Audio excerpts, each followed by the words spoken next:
Assalamualaikum warahmatullahi wabarakatuh. Waalaikumsalam warahmatullahi wabarakatuh. Bismillahirrahmanirrahim. Yang saya hormati Bapak Ibu guru yang berada di rumah maupun di sekolah, dan tidak lupa orang tua siswa yang menghadiri acara Ngarbon pada hari ini. Izinkan saya memperkenalkan diri. Nama saya Asya Farunata Gumilang dari kelas 10E.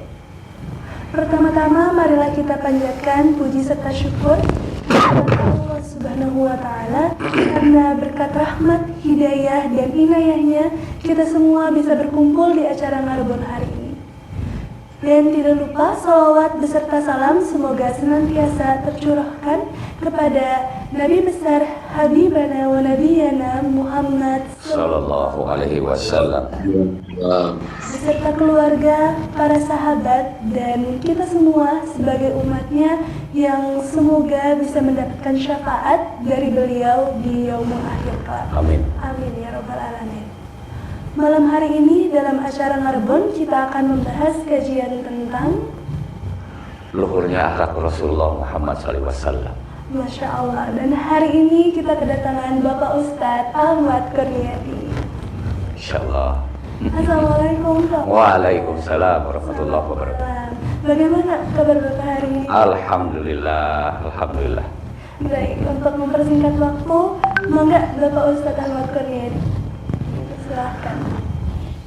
Bismillahirrahmanirrahim. Assalamualaikum warahmatullahi wabarakatuh.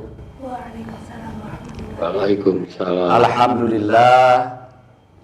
Alhamdulillahilladzi arsala rasulahu bil huda wa dinil haq liyudhiru ala dini kullihi wa kafa billahi syahida. Asyhadu an la ilaha illallah wa asyhadu anna Muhammadar Rasulullah. Allahumma sholli ala Muhammad wa ala ali Muhammad kama shallaita ala Ibrahim wa ala ali Ibrahim fil alamina innaka Hamidum Majid. Ayuhal hadirun ya ayyuhalladzina amanu taqullah haqqa tuqatih wa la tamutunna illa wa antum muslimun.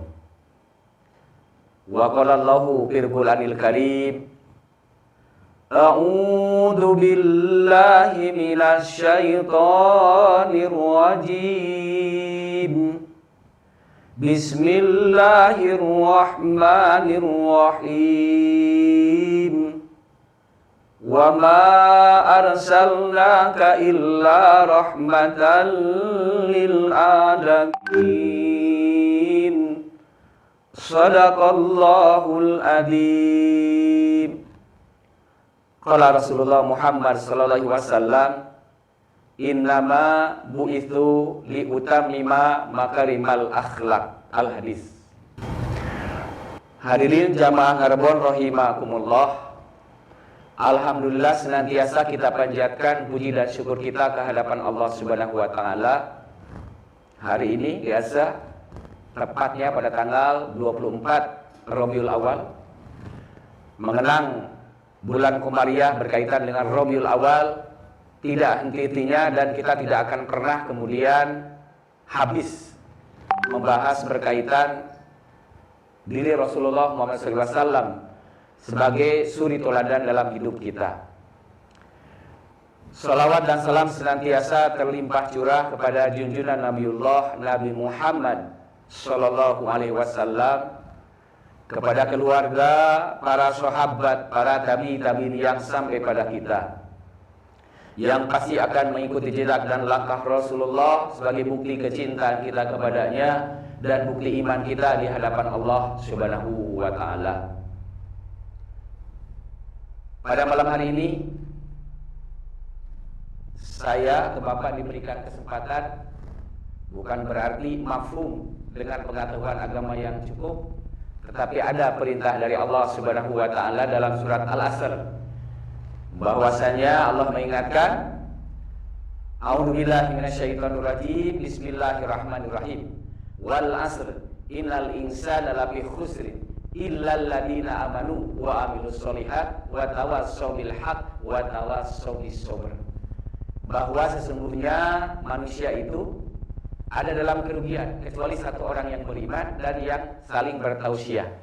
Jadi mudah-mudahan pada posisi ini insyaallah dengan pengetahuan yang ada, dengan sedikit ilmu yang Allah titipkan kepada saya sendiri, kepada Bapak, mudah-mudahan kita tujuannya adalah saling tausiah, karena ingin diakui di hadapan Allah adalah bukan orang yang merugi di hadapan Allah Subhanahu wa taala.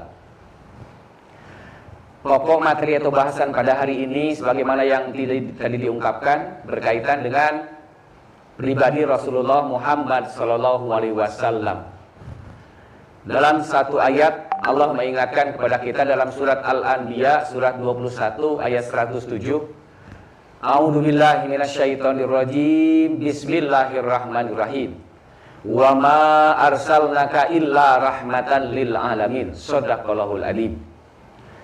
Dalam ayat tersebut Allah mengingatkan kepada kita, dan tidaklah aku turunkan katanya Nabiullah Muhammad SAW kecuali menjadi rahmat bagi seluruh alam. Banyak mufasir yang kemudian mengingatkan kepada kita bagaimana agungnya Rasulullah Muhammad SAW dan diberikan kemudian oleh Allah, diturunkan ke dunia ini menjadi rahmat bagi seluruh alam, bukan hanya kepada manusia. Tetapi di sini konteksnya adalah seluruh alam, kepada alam yang ada di sekitarnya, kepada pohon-pohonan, kepada binatang yang ada di sekitarnya. Itu akan memberikan rahmat. Dalam berbagai riwayat kemudian ada diceritakan betapa Rasulullah ketika berangkat dari Mekah ke Madinah dan kemudian menunjukkan satu masjid. Masjid adalah Masjid Kuba pada waktu itu,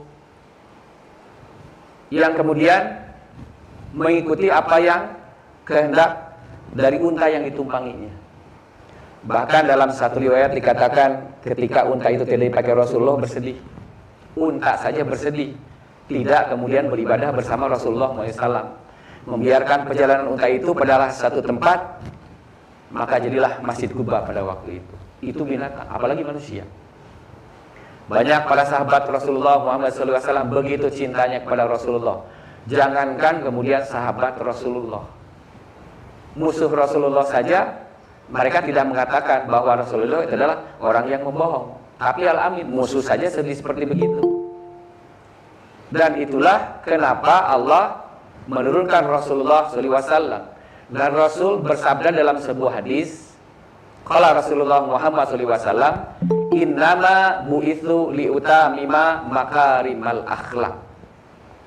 Sesungguhnya aku diturunkan untuk menyempurnakan akhlak manusia yang pada waktu itu dalam keadaan jahiliyah, yang tidak punya aturan. Aturannya itu adalah sehendak apa yang dibuat oleh penguasa pada waktu itu. Siapa yang kuat, dia akan memberikan hukum.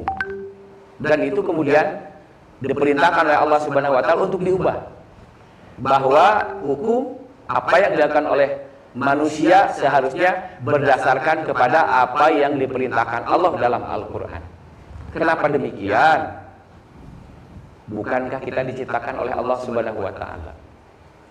Biasa apabila ada satu produk yang dibuat oleh sebuah perusahaan, dia tahu kelebihan dan kekurangan produk tersebut.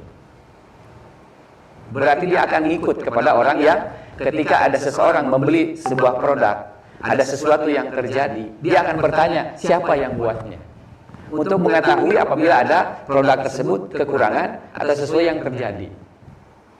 Ketika kita pada hari ini ada sesuatu yang terjadi pada diri kita, pada keluarga kita, pada anak kita, tidak sesuai dengan apa yang diharapkan oleh kita, maka tanyanya kepada Al-Quran, tanya kepada Allah Subhanahu wa ta'ala.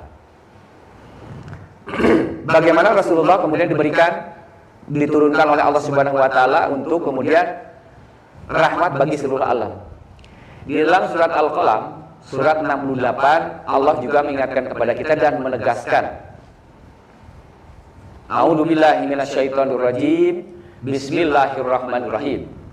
Wa innaka la'ala khuluqin adim. Shadaqallahul adim. Dalam ayat tersebut, dan tidaklah kemudian Rasul turun ke dunia ini la'ala khuluqin adim, kecuali mempunyai akhlak yang sangat agung. Tadi digambarkan beberapa ya berkaitan dengan akhlak Rasulullah Muhammad sallallahu alaihi wasallam. Satu hal yang mungkin bisa digambarkan lagi berkaitan dengan akhlak Rasulullah Muhammad sallallahu alaihi wasallam di dalam surat Ali Imran, surat yang ketiga ayat 159. Fabima rahmatin minallahi linta lahum walau kunta fadl qalidul qalbi lang padu min khaliq fa'fu anhum wastaghfir lahum wasyawirhum fil amr fa idza azamta fatawakkal 'alallah innallaha yuhibbul mutawakkilin. Shadaqallahul adzim. Dalam tersebut Allah menggambarkan kepada kita ketika Rasulullah berdakwah kepada manusia, dan ini mungkin bisa kita direnungkan oleh kita pada hari ini. Mungkin seorang suami yang akan mengingatkan kepada istrinya, seorang ibu dan ayah yang akan mengingatkan kepada anaknya, akan melakukan satu perbuatan ya yang diingatkan oleh Allah Subhanahu wa taala di dalam Al-Qur'an surat Al-Imran 159 tadi, dan disebabkan oleh rahmat Allah Subhanahu wa taala di dalam berdakwah, di dalam mengingatkan seseorang harusnya dengan kasih sayang. Itu intinya, harus dengan kasih sayang. Kapan kemudian ketegasan itu diperlukan? Kapan ketegasan itu bisa dilakukan? Allah mengingatkan dalam ayat yang lain, Muhammadur Rasulullah asidau alal kufar ruhamau bainahum. Ketika ada satu perbuatan, entah mengingatkan saudaranya, apalagi mengingatkan anaknya, perbuatannya adalah perbuatan menyekutukan Allah Subhanahu wa taala, maka di situ harus keras, maka di situ harus tegas. Walaupun banyak tafsir yang mengatakan asidau alal kufar ruhamau bainahum, itu adalah keras terhadap orang-orang kafir dan berkasih sayang terhadap sesamanya. Ada pula yang menafsirkan ketika perbuatan itu menuju kekafiran, menjauhkan seseorang dari Allah Subhanahu wa taala, maka tegas untuk diingatkan. Misal seorang orang tua yang akan mengingatkan anaknya untuk melakukan yang namanya sholat, atau harus, yang namanya sholat itu kan wajib ya. Nah, ketika seorang anak tidak melaksanakan yang namanya sholat, Rasulullah mencontohkan dalam ibadah itu ketika umurnya kemudian beranjak dewasa. Kalau masih kecil diingatkan dengan kata-kata yang lembut tentunya, kata-kata yang kemudian membuat anak itu terenyuh, tersentuh ya. Tetapi ketika akan menjelang anak itu bisa berpikir, maka Rasulullah mengingatkan memukul, boleh memukul di situ, tapi memukulnya dengan tidak membahayakan ya, untuk mengingatkan agar dia sholat, melaksanakan perintah Allah Subhanahu wa taala. Dan itu juga termaktub kalau kita lihat bagaimana cara kita ketika ingin mendidik anak-anak kita ya. Teteh ibunya Syafa, lihatlah dalam surat Luqman dari ayat 12 sampai 19 itu diajarkan bagaimana ketika kita ingin mendidik anak-anak kita menjadi anak yang soleha, menjadi anak yang soleh. Petunjuknya ada dalam Al-Quran. Kenapa petunjuk dalam Al-Quran? Sahabat Rasulullah pernah bertanya kepada Siti Aisyah radhiyallahu an, akhlak yang agung tadi ditanya oleh sahabat, ya Siti Aisyah, apa yang dimaksud dengan akhlak Rasulullah? Kata Aisyah, akhlak Rasulullah itu adalah Al-Quran. Jadi ketika kita ingin mendapatkan pada hari ini keluarga kita sakinah, mawadah, warahmah, ayah dan ibu kemudian terjadi satu bentuk kehidupan yang kondusif, yang kemudian di rumahnya menjadi nyaman, maka apa yang dilakukan? Bacalah Al-Quran. lihatlah apa yang diperintahkan oleh Allah Subhanahu wa taala.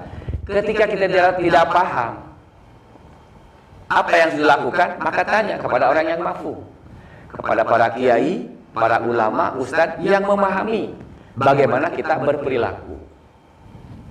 Banyak kejadian pada hari ini, manakala manusia tidak sesuai dengan apa yang diperintahkan oleh Allah Subhanahu wa taala dan tidak mencontoh akhlak Rasulullah Muhammad SAW yang terjadi pada hari ini. Belakangan hari ini terjadi, ya. Ini satu ibrah bagi kita ketika seseorang tidak melaksanakan apa yang dicontohkan oleh Rasulullah.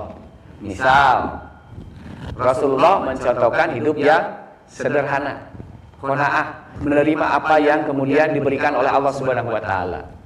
Dan jika dia dilebihkan kekayaan oleh Allah Subhanahu wa taala, berbagi, bukan kemudian kalau bahasa sekarang itu flexing ya. Mengebor-geborkan, saya punya harta ini di rumahnya, wah, kemudian digambarkan. Pada akhirnya kemarin kejadian kan ada beberapa rumah yang kemudian dijarah ya. Dan penjarahan itu jelas melanggar perintah Allah Subhanahu wa taala. Tapi tidaklah kemudian daun yang jatuh ke dunia ini atas kehendak Allah Subhanahu wa taala. Tidak mungkin itu terjadi tanpa kehendak Allah Subhanahu wa taala. Dan kenapa enggak 4, kenapa enggak semuanya? Atau hari ini yang terjadi banjir di Bali misalkan, dan beberapa tempat di Indonesia. Itu semuanya adalah kemudian kehendak Allah Subhanahu wa taala. Tinggal kemudian kita mentafakuri hikmah atau kenapa kejadian itu terjadi. Paling tidak petunjuk dalam Al-Qur'an itu ada 2. Ketika kita diberikan ujian oleh Allah Subhanahu wa taala, ataukah ini musibah dalam bentuk azab. Pertama, Allah mengingatkan dalam Al-Quran dalam surat Al-A'raf surat yang ke-7 ayat 96. Bunyi ayatnya, A'udzubillahi minasyaitonirrajim. Bismillahirrahmanirrahim. Walau ana 'alal qura amanu wattaqau la fatahna 'alaihim barakatin minas sama'i wal ard wa la in kadzabu fa aqadnahum bima kanu yaksibun. Shadaqallahul adzim.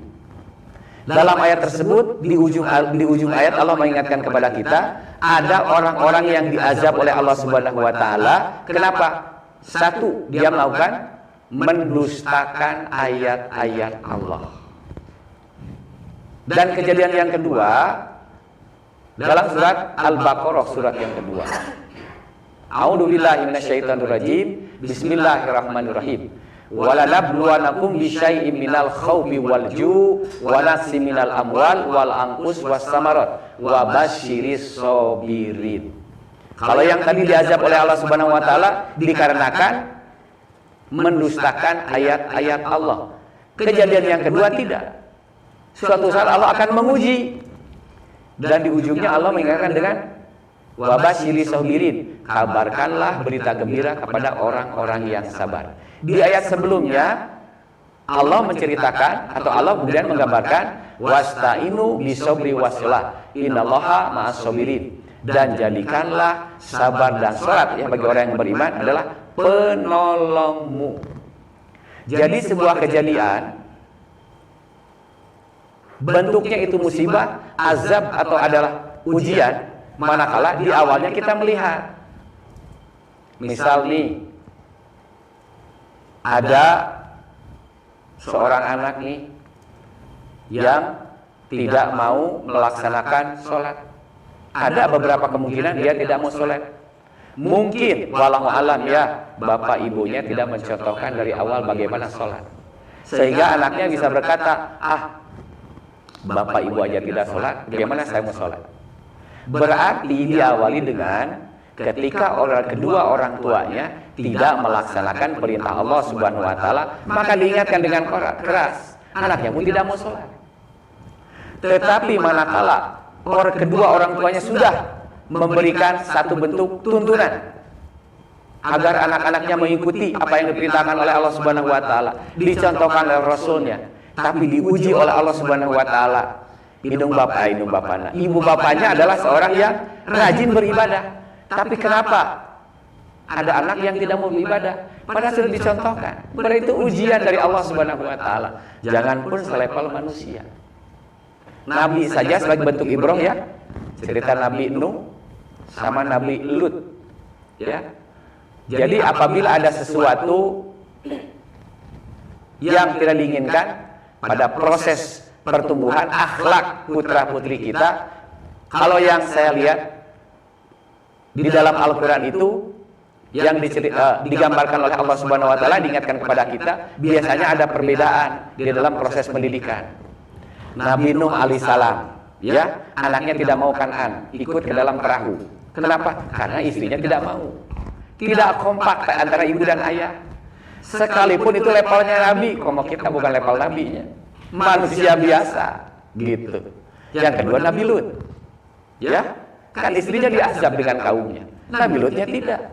Kenapa? Karena ada satu perbedaan visi antara ibu dan ayah.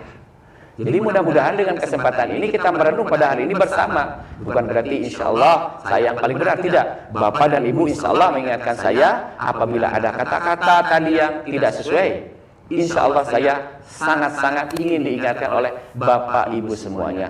Mudah-mudahan ini jadi perenungan di bulan Rabiul Awal ini untuk senantiasa kembali mencontoh kehidupan Rasulullah Muhammad SAW, membuka kembali Al-Quran manakala akan melakukan satu perbuatan. Faida azamta, kata Allah, ketika kita sudah berazam, sudah membuat kesepakatan, fatawakal Allah, maka serahkanlah kepada Allah Subhanahu wa taala.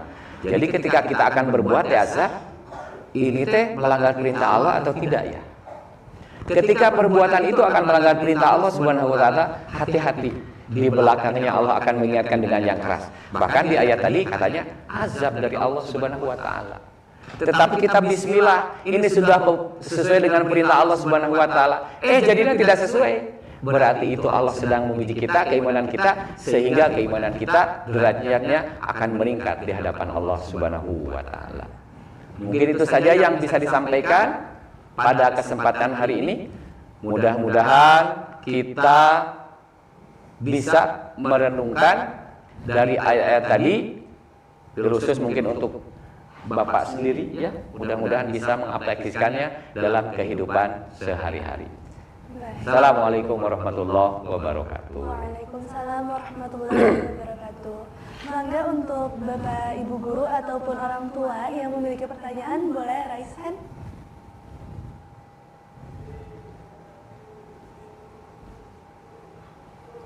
Mau menambahkan juga boleh. Karena insya Allah mungkin ada orang tua juga yang ustadz yang paham tentang agama, bisa menambahkan, saling tausiah, termasuk tausiah kepada Bapak sendiri ya. Maka Bapak Ibu, apa yang bisa kita saling tausiah pada malam hari ini untuk menambah wawasan keilmuan kita, sehingga saya pun apa yang tidak tahu bisa Bapak Ibu memberikan satu wawasan kepada saya untuk diaplikasikan, tentunya bersesuaian dengan Al-Quran dan As-Sunnah. Itu Bu Dian raise hand. Mangga untuk Ibu Dian. Assalamualaikum Pak Ustadz. Assalamualaikum warahmatullahi wabarakatuh. Tadi menyinggung masalah pendidikan ya Pak Kur. Iya, mangga Bu Dian. Ya, bagaimana menghadapi permasalahan yang ada di sekolah yang ya namanya juga anak-anak ya Pak ya, itu banyak diulang gitu. Nah, tadi berkaitan dengan akhlak. Bagaimana kita sebagai pendidik di sekolah, kalau di rumah kan mereka itu melihat akhlak dari orang tuanya. Nah, kita sebagai pendidik juga harusnya memberikan contoh akhlak yang baik untuk anak-anak didiknya. Nah, bagaimana menghadapi kalau kita kaitkan dengan permasalahan anak-anak yang sekarang terjadi gitu. Kalau tidak kita identifikasi di sekolah itu ya macam-macam sih permasalahannya. Nah, bagaimana menghadapi hal tersebut dikaitkan dengan tadi akhlak yang dicontohkan oleh Rasulullah. Begitu Pak Kurniadi, hatur nuhun. Ibu Dian, terima kasih sudah bertanya. Sepanjang pengetahuan saya Ibu Dian, bagaimana Rasulullah berhasil dalam dakwahnya karena ada kekompakan. Rasulullah bersama para sahabat ketika Rasulullah menerima kabar perintah dari Allah Subhanahu wa taala, lalu kemudian diajaklah para sahabatnya. Perintah salat. Semua para sahabat melaksanakan salat. Sehingga umat melihat, oh nya kompak eta teh adalah perintah Allah Subhanahu wa taala. Karena dakwah yang kemudian yang sangat ideal, dakwah yang berhasil dicontohkan Rasulullah ada dengan uswah. Uswah itu dengan contoh budian yang saya tahu. Jadi kalau dengan kata-kata kebanyakan tidak, dan Rasulullah pun tidak banyak berkata. Ketika ada perintah Allah Subhanahu wa taala tentang misalkan untuk senantiasa berinfak, untuk senantiasa bersedekah. Nah, sebelum Rasulullah mengatakan untuk senantiasa bersedekah, jadi dilakukan terlebih dahulu. Bersedekah Rasulullah diikuti oleh para sahabat, baru diikuti oleh kaumnya. Nah, untuk permasalahan di sekolah saya pikir kita harus ada kekompakan di sini. Entong sahur si A kieu, sahur si B acu, si C komo, nah itu tidak ada kekompakan. Jadi kemudian permasalahan itu kemudian jadi kurang efektif. Kenapa? Karena tidak seiringan bersama-sama. Jadi kalau melihat contoh Rasulullah, ketika dakwah itu mau berhasil, pertama dengan uswah. Uswah itu adalah dengan perbuatan. Jangan misalkan nih kepada anak-anak, jangan mengutarakan berkata-kata yang kurang baik. Misalkan kebiasaan kancing coplok gitu ya. Nah, tetapi kalau ada sebahagian di antara tenaga pendidik dan kependidikan suka menyebutkan itu, si anak itu biasanya akan mencontoh yang tidak baiknya. Dah baik nama terkadang terabaikan. Kalau semua kompak seperti begitu, insya Allah itu akan ada timbul di anak-anak sendiri, oh geningan kompak. Tetapi kalau tidak kompak, ya seperti itulah jadinya. Jadi menurut apa yang saya dapati, kita harus kompak. Kalau ada satu program A, semuanya menuju A itu. Jangan sampai implementasi di bawahnya itu ada jadi A min, ada A min min min min gitulah. Dari A menjadi B, itu dakwahnya. Itu kemudian apa yang diprogramkan di sekolah, permasalahan di sekolah tidak akan tercapai. Menurut apa yang saya lihat ya dari dakwah Rasulullah Muhammad SAW.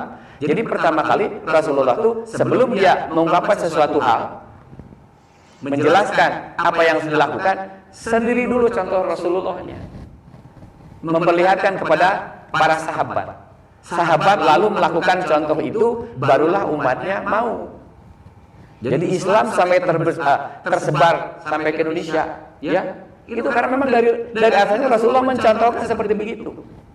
Jadi hemat saya kemudian sepanjang pengetahuan saya, jadi kalau mau ada permasalahan di sekolah, kita harus kompak. Kalau mau A itu yang dijalankan. Lihat contoh Ibu Dian ya, tadi yang saya dari awal dikatakan, ini levelnya Nabi. Kenapa ada anaknya yang kemudian tidak mau melakukan perintah yang diperintahkan oleh orang tuanya? Ini levelnya Nabi. Ternyata kalau dilihat, ketika orang tuanya antara ayah dan ibu berbeda dalam aplikasinya, beda juga penerapannya. Nabi Lut mengatakan tidak boleh melakukan hal yang melanggar perintah Allah Subhanahu wa taala. Malah istrinya yang melakukan itu. Nabi Nuh alaihissalam mengajak anaknya untuk ke perahu. Istrinya aja mengatakan enggak usah, kita naik aja ke gunung. Nah, perbedaan itulah yang membuat satu program, satu dakwah itu tidak berhasil. Jadi kalau mau berhasil, menurut saya ibroh dari apa yang Allah berikan, dari apa yang saya lihat itu harus kompak. Itu mungkin Budian menurut saya termasuk kehidupan kita rumah tangga. Kalau kemudian menginginkan anak yang soleh dan soleha, haruslah ada musyawarah dulu antara orang tua, antara ibu dan ayah dan anak-anaknya, dimusyawarahkan dulu. Dan tentunya yang jadi figur itu adalah kedua orang tuanya. Paming melihat anak itu, kedua orang tuanya berbeda, ibunya begini, bapaknya begini, anaknya dibingung. Ya, tapi kalau ibunya A, bapaknya A, bapaknya B, ibunya B, anaknya pasti insya Allah akan B. Tapi kalau ada kelakuan yang dari kedua orang tuanya, ada A dan B, jadi itu benar di mana? Bingung si anak jadi di tengah-tengah, atasnya jadi C, begitu. Mungkin itu Budian. Ya, bisa saya gunakan. Baik, terima kasih Pak Kur. Berarti Memberikan kita gambaran harus tuh kompak ya. ketika ada satu program. Kemudian Iya. kami kirang Ya, memuaskan berarti kita jawaban. harus kompak ya Pak ya, Iya. Pak Kur, dan yang lainnya juga untuk menghadapi atau menjadi contoh bagi anak-anak. Gitu ya Pak ya. Terima kasih Pak Kurniadi, Asya, terima kasih ya. Iya. Berapa lama lagi? Sebentar. Sekarang adanya jam 18.55.